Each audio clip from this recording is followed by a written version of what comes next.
Well, I believe I've finished with my confession. Why don't we get moving? He sounded as if he was finished doing nothing more exciting than describing the weather. For Santa, it was the last straw.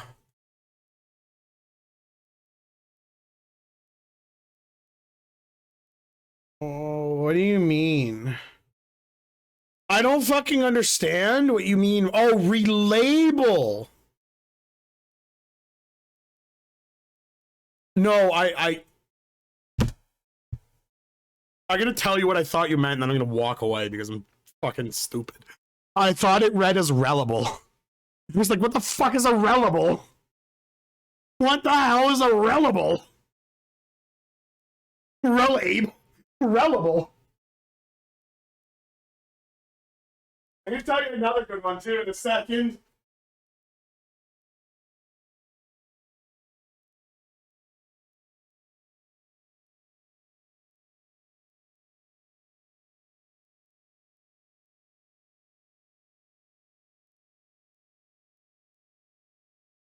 I'm fucking stupid. People now, I'm exposed. I'm fucking stupid. People are gonna know my fucking secret and I'm stupid. I don't know how to read. My name's Bobby and I never fucking learned how to read. Oh, I gotta move the mouse. I'm one of my grandpa. What the hell is this shit? You aren't going anywhere, you son of a bitch. We're gonna leave your ass here to rot. Yeah. Oh, why? Because I killed Clover? It's ridiculous. Why are you so upset that I killed that little bitch? She was nothing. Literally nobody. Am I wrong? You bastard! 7 roared. Oh, for fuck's sakes! 7 roared and lifted a fist that would likely have shattered Ace's jaw, but someone else was faster. It was Lotus. She stepped towards Ace and raised a fist of her own and drove it straight into his nose. Oh, you've got some fire, don't you? I confess, I like a rather tough woman. He sniffed and wiped a trickle of blood from his nose and raised an eyebrow. Well, maybe you'd like another. Oh, before that, let me give you one of my own.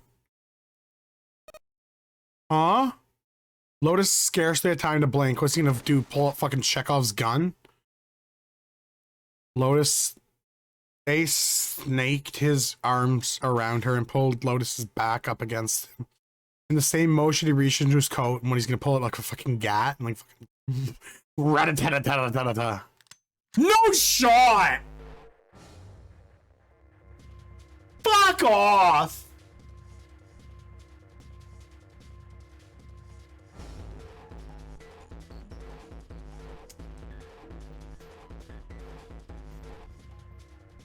Fuck off. I'm in shambles. I'm in shambles. He pulls out Chekhov's gun, literally. It was a gun. The revolver. Yeah, I forgot about the revolver. And lazily he tilted it and pointed it towards Lotus's head. And well, if any of you so much as blink, I won't hesitate to pull this trigger. I've already killed 2. Oh, wow. 3 people. Don't think I'm not ready to make it 4. 3 people? Right? But isn't she like squad goals, Kel? Like, right? Like, hello? Date me? What do you mean? Oh, very well. Let me take this opportunity to illuminate you. The person who killed the 9th man was me. Although I was supposed to be more accurate, I kind of encouraged him to kill himself. Right? Like, it's very respectful, Titty. While we were examining the main staircase, he came up to me and told me his name. I recognized it at once, so I gave him a little push. just a little lie. It seems the settings for the dead were altered. Now it only requires a single person to deactivate the detonator in the bracelet. Investigate what's beyond door 5 and we'll meet again later. Have a good one, guys. I'm going ahead now. Well. What? Why isn't it stopping? Oh no! I've been played! You lied to me! Uh-oh, open the door, please! I'm begging ya! I'm yelling for help! I'm begging for help! Please, come let me out! Please, let me out! Let me out! This is not a dance! Get me out of here!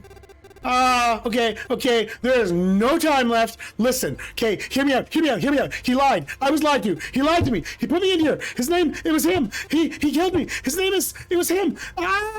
Ah!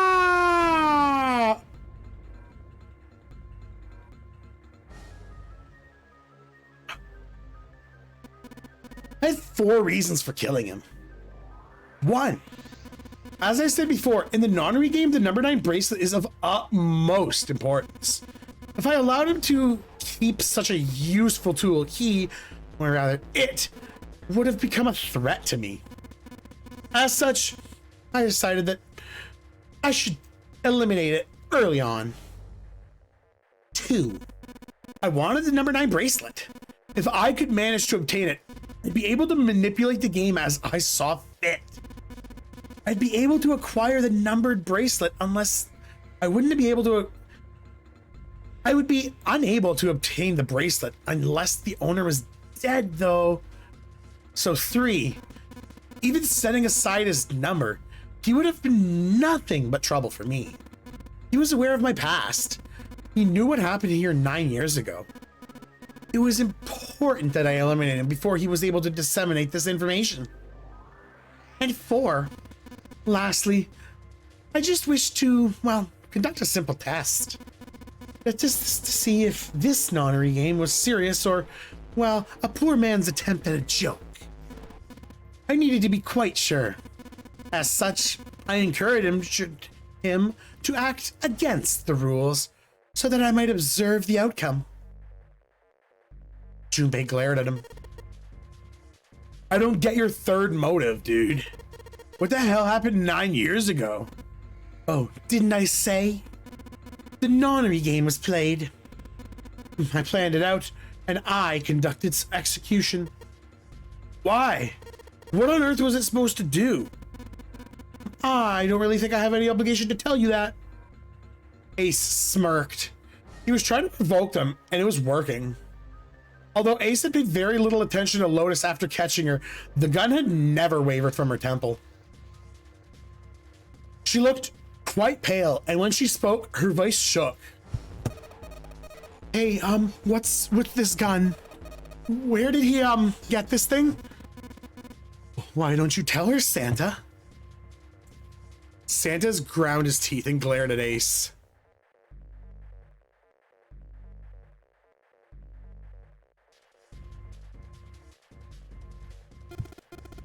On the other side of door 6.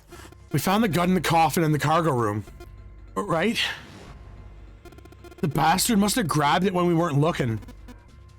Indeed I did. That was a pretty serious mistake, Amateur move, if I do say so myself. Just saying you intended to leave it behind. Ace laughed with a short, derisive snort, and gave Junpei a sickening, pitying look. Well, there isn't much time left. I'll be off then. Where are you going? Do I really need to explain it? I assumed it would be obvious. I have the number 9 bracelet, and I have Lotus.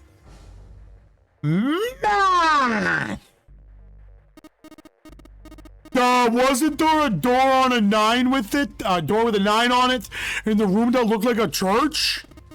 That's where you're going now, isn't it? And how do you know that?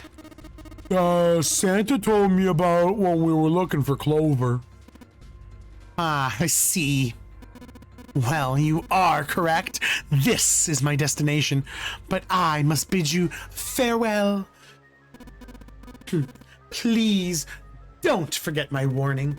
Move, and I'll blow her fucking brains out. I don't need her alive to open the door, you know. As he spoke, Ace began backing towards the door, practically dragging Lotus behind him. Junpei, Santa, June, and Seven stood frozen. Ace had the face of the man gone mad. They had no doubt he would pull the trigger. Ace reached the exit. He forced Lotus to open it, then turn to address them once more. Goodbye. Then he stepped through the door.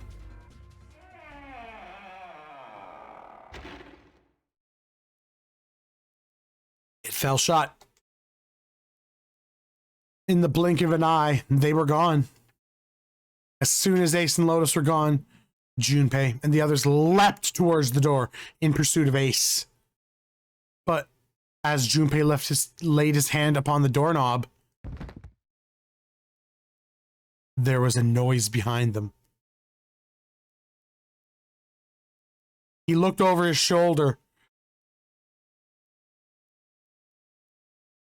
June was kneeling on the floor, breathing heavily. Hey, June, what happened? Are you all right? Santa ran to June and wrapped his arm around her before she could collapse all the way. Jeez, you're burning up. Your fever's back. Are you okay? June's fever had returned again for no apparent reason. Her eyes were watery and her eyelids dropped. Her breath came in dry, shallow gasps.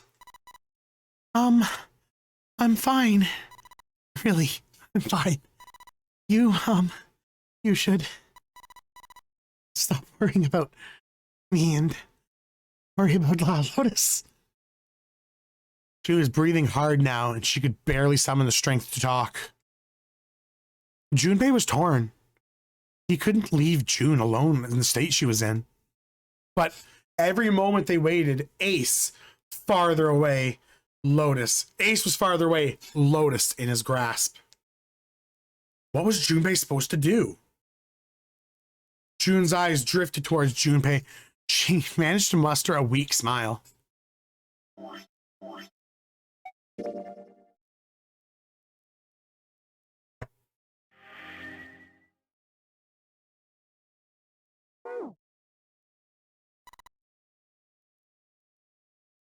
Jumpy, don't worry about me.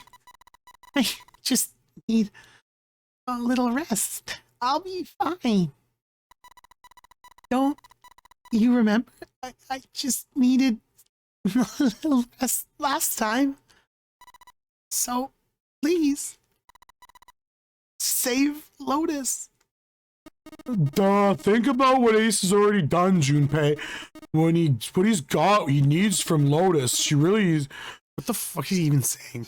When he's got what he needs from Lotus, you really think he's gonna let her just walk away? God damn it. Hey, you guys go on ahead. As soon as June starts feeling better, we'll follow you.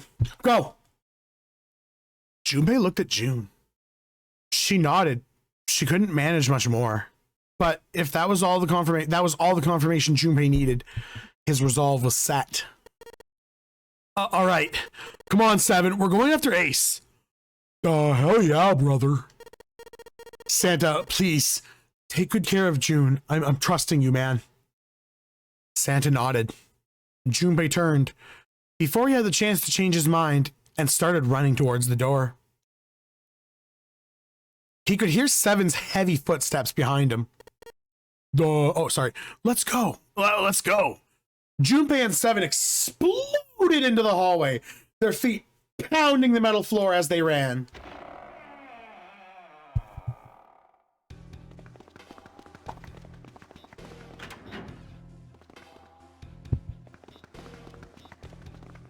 Oh, they're running.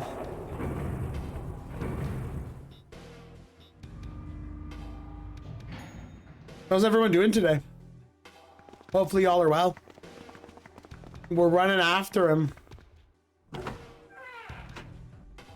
Dying? Man, me too. Leaf zombie with that dance. Hello, Lou. Where are you going? Hey, bye, Lou. Bye, Lou.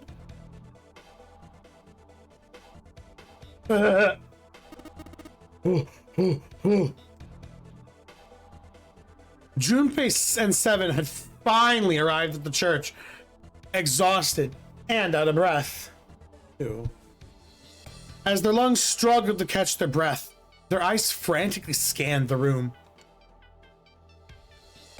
No sign of Ace or Lotus.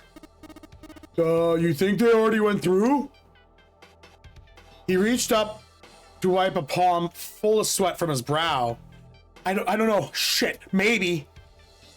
Even as Junpei spoke, he was already on his way to the large number 9 doors. He looked at the red. The display panel read vacant. He spun around and headed toward the smaller door. This red would tell him if Ace and Lotus had moved to another room. Oh my god! Congratulations! I'm so happy! Engaged. It's occupied. Aw, shit, that means Ace and Lotus went through here. Seems like it. Junpei and Seven stepped away from the door.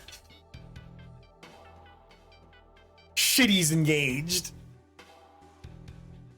They retreated to the center of the room and began to talk. What do we do now? What should we do? Well, the big door is vacant, but the two of us can't open it and do anything with it. Yeah. First of all, our digital route isn't 9. Just then, as they were pondering what to do next,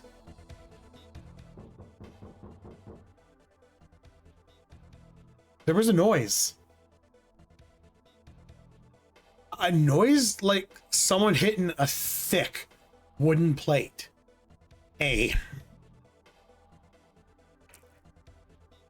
thick wooden plate.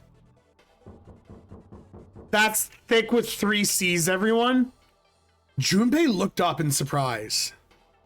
Seven followed suit, his eyes jumping around the room, looking for the source of the sound.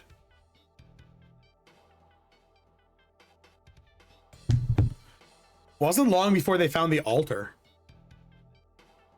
Or more precisely, what was on it? The coffin? Let's open it. How? By force? Don't think that's gonna happen, Junpei. Well, you never know till you try, right? The only necessity for success. Hey, Gamma, welcome. Yeah, I'm only going an hour and a half. Like, oh my god, I'm so tired though. I'll probably go for a bit longer though. I want to get an ending here at least. I want to get ending 3 if I can. Sup? The only necessity for success is the willingness to suffer 1,000 failures. So who said that? Oh. Anyway, we gotta try. Junpei and Seven leapt at the coffin. They grabbed a hold of what purchase they could find and pulled. Damn it! I told you it wouldn't work.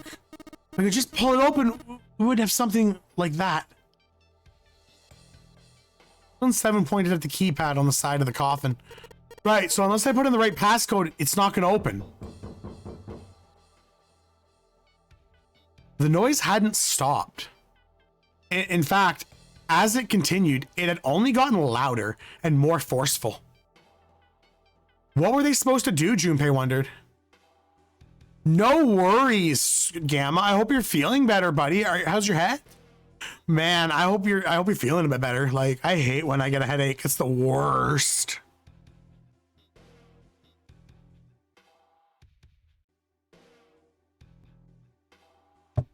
Junpei wondered,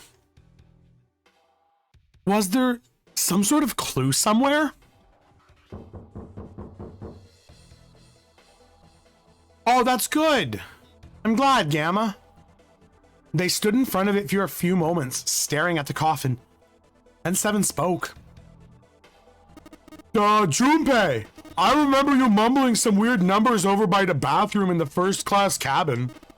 You got those numbers by solving the secret message Clover was holding, right? Truth had gone or something like that. Yeah, that's right. What about it? Well, maybe the number's the passcode for this thing too. Come on, that's impossible. No shot, right? There's no way that would be the passcode for this. That was the passcode for the safe. Duh, but the person who set up the safe and this coffin are the same person, right? Zero set these both up. I mean, yeah, probably. Well, then we might have used the same passcode for both. That's ridiculous. Why don't we just try it? I mean, it's not like you can make things any worse. It'd just be a waste of time. There's no way it'd be the same number. How do you know that? You never know until you try. The only necessity for success is the willingness to suffer 1,000 failures. Who said that? You. Fucking Seven got bars up in here. Seven's got jokes. Oh, fine. He knelt down in front of the keypad and looked at it.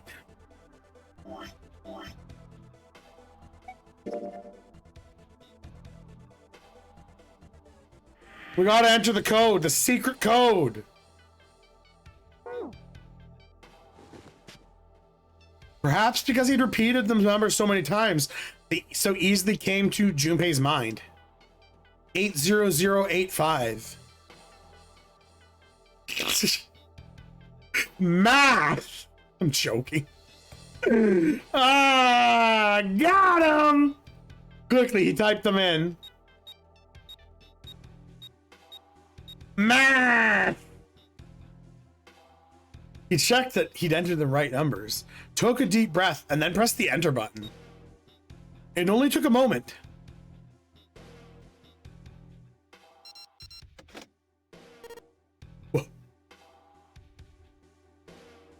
I can't believe. You gotta be kidding me. There was a click. And with a heavy clunk, the lid of the coffin slid open onto the floor. What's gonna be inside? I don't know. Let's take a look here at something here.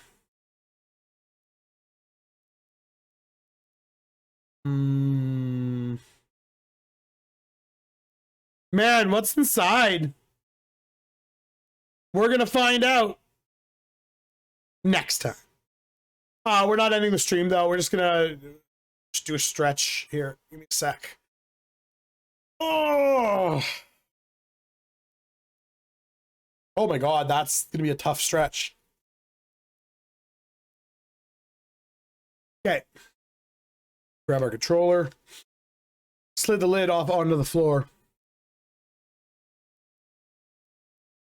Someone sat up from inside.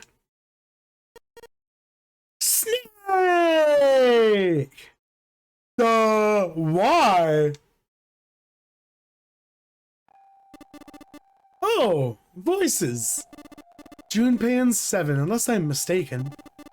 Why are there others? Are they elsewhere? Of course, there was no reason Snake would have known anything about where anyone else was. Junpei and Seven looked at one another. There was a great deal he needed to know, but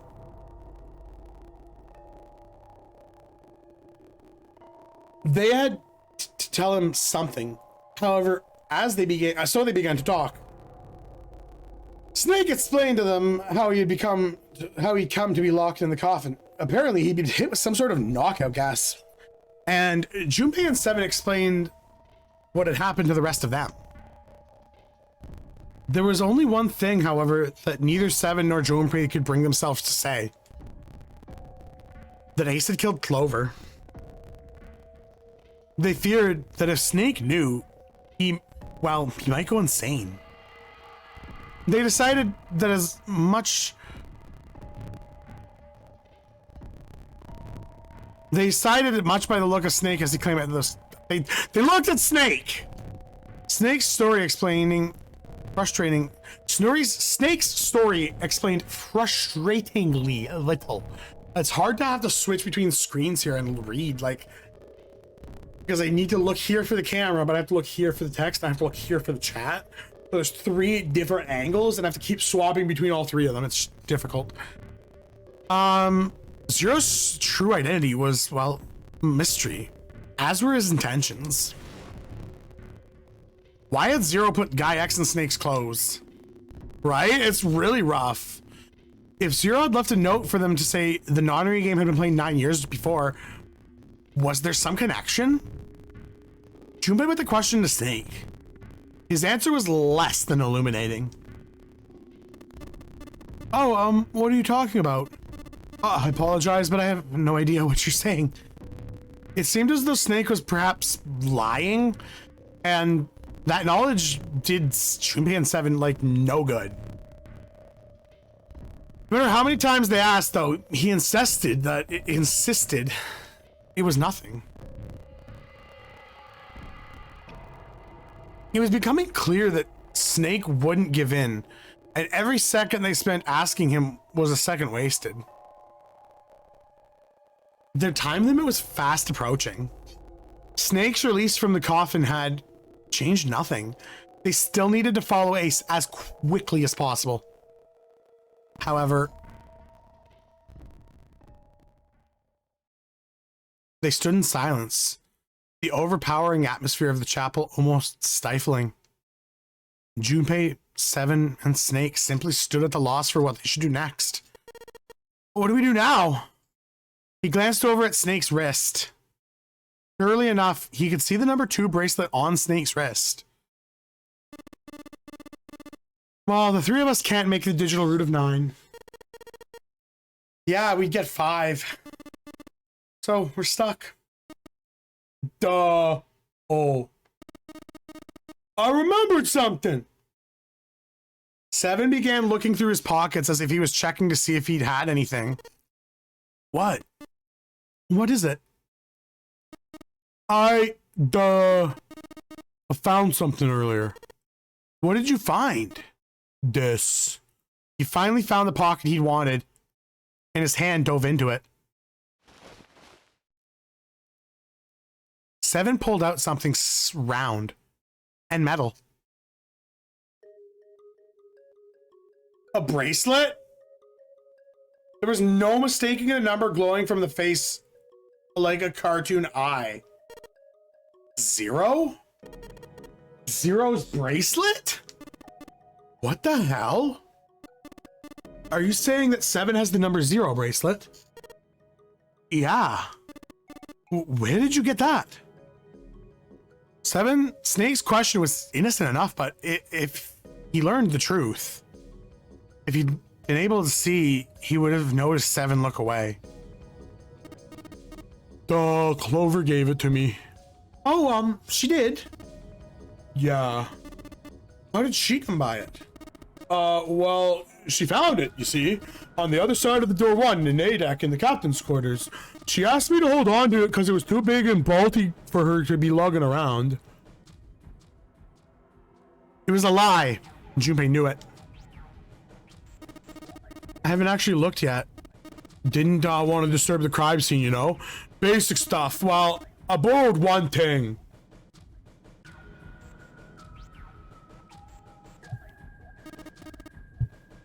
All right, Junpei. Been nice knowing ya. What? Oh my god. Ah!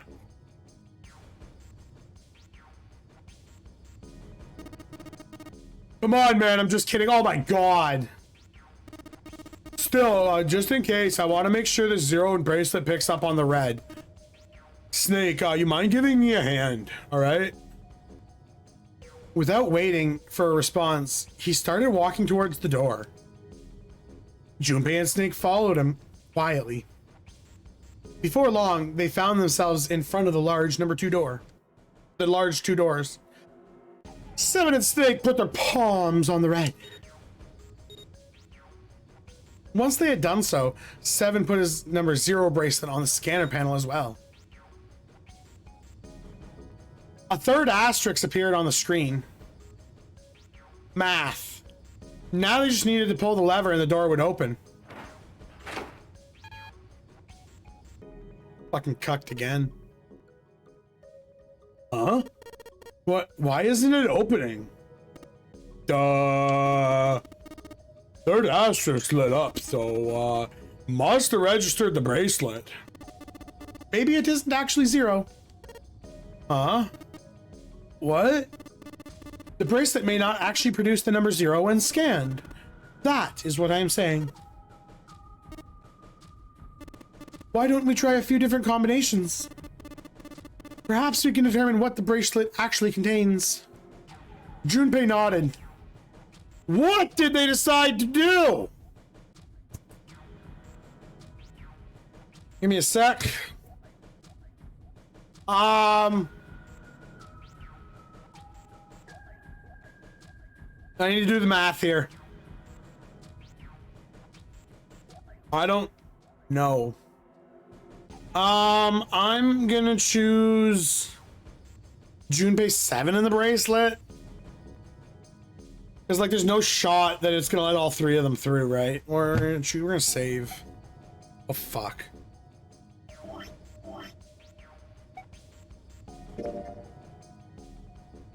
Hmm? Oh.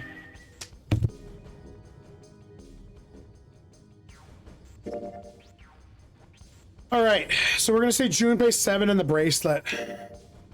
Junpei 7 in the bracelet. Junpei 7, 5 equals 7, 6 plus 3 plus fucking... The mysterious bracelets number would be 6. They scan the bracelets.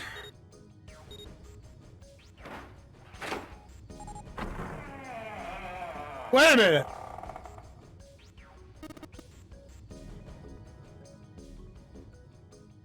It opened. Duh, it opened. Yes, so it would seem. 7 hadn't clearly thought their experiment would produce anything useful. Looked rather confused.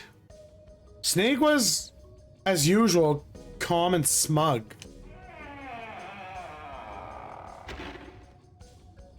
The door slid closed. Junpei's forehead furrowed as he thought. That meant the number for the bracelet was 6? How could it be 6? That display on the bracelet showed a 0. Suddenly, from somewhere far beneath them, they heard a creak of groan of tearing metal. With it came a sound of water pouring into parts of the ship that had immediately been dry.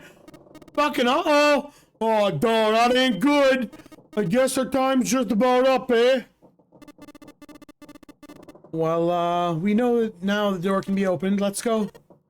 But, Snake, are you sure? You know that only Junpei and I can go through, right? You needn't worry about me. I have a solution to this and every problem. My last resort is now, but, not the time for last resorts, then when? Last resort?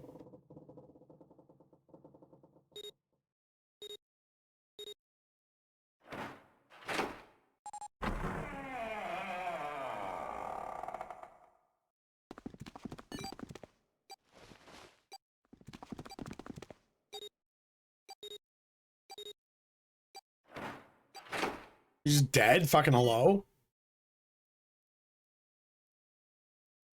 He's just dead now. What? Junpei 7 and Snake ran full tilt down a long straight hallway. They were headed for the stern of the ship and had no time for distractions. As they ran, Seven spoke. Gotta admit, you really surprised me there, kid. I couldn't figure out how the hell you were gonna fit that out of that one.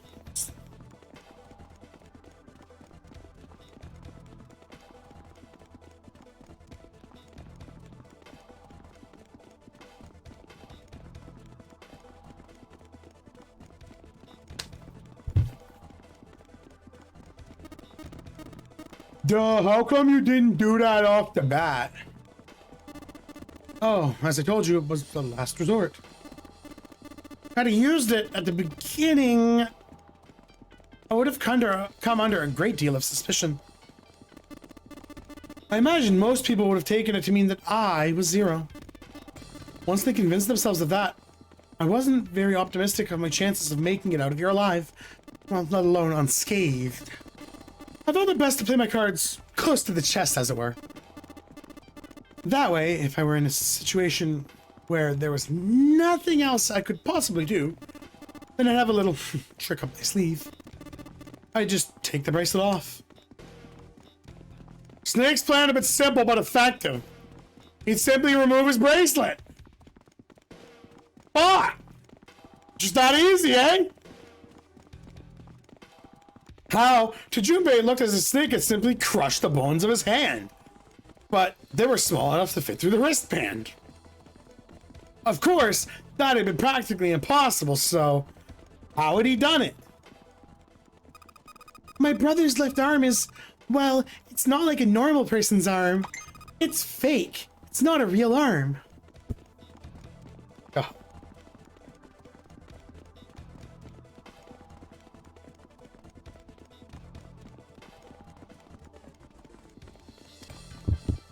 Snake had slid the bracelet off and tossed it onto the coffin. With it gone, he had little to fear from what the number doors. He walked through the door easily without authentication. He stepped out of the other side unscathed and began running down the hallway alongside Seven and Junpei. They kept running for a while longer, and eventually they came to a set of stairs leading downward to a right side of the hallway. They stopped and peered down the staircase. As far as they could tell, it went all the way to the bottom deck. There didn't seem to be any flooding.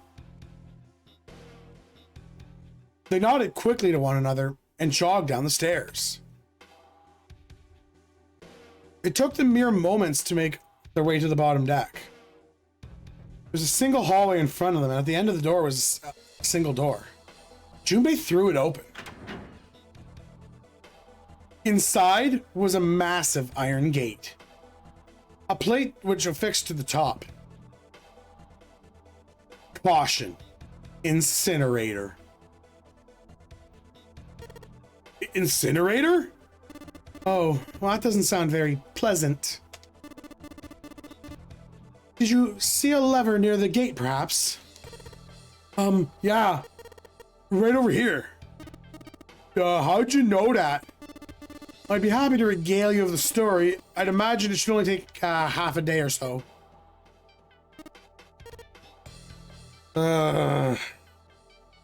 Junpei grumbled, and Snake gave a dirty look and jogged over to the lever. You pull it, the door ought to open. Got it. He pulled the lever down.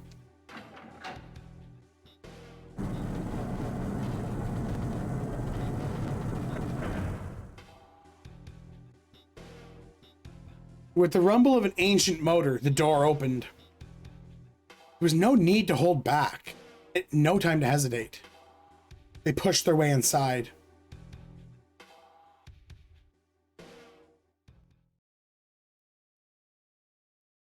Standing in front of them was Ace and Lotus. Ace still had the revolver in his hand. It was still pressed against Lotus's temple. A small dark bruise had begun to form near the tip. Even from several yards away, Junpei could still see Lotus shaking. She was terrified. But perhaps more interestingly was what Junpei saw behind them. 9. Another number 9? But why? Why was there another one? The door stopped Junpei in his tracks. It simply shouldn't be there. As his brain began to consider why, the whining warn of klaxon filled the air, drowning out any thought. I bet he could see certain parts shaking better than others. Gamma! Oh, man, that's a good one. Ooh. The fuck is a klaxon? Like a... Oh, my God. That's what a klaxon is. Warning. Warning. Emergency incineration command has been acknowledged.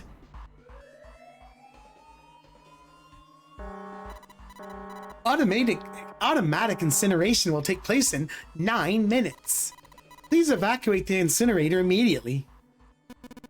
Oh, how exciting. You've run quite a show here, Zero. A terrifying smile twisted on Ace's face. What's the matter? Too frightened to understand? Here, let me explain. That explanation and what happens in the incinerator will come next time. I'm gonna go ahead here and probably be ending the stream. I'm so tired. So tired. So we're gonna go ahead here and end the stream. We're gonna go ahead here and save. It's just been a little short one, you know, short one for the day. Hopefully you all enjoyed it. And I will see y'all next time. Let's go ahead and get a raid set up here. If you liked the video, consider leaving a like, follow, and subscribe. Check us out on other social medias linked in the description.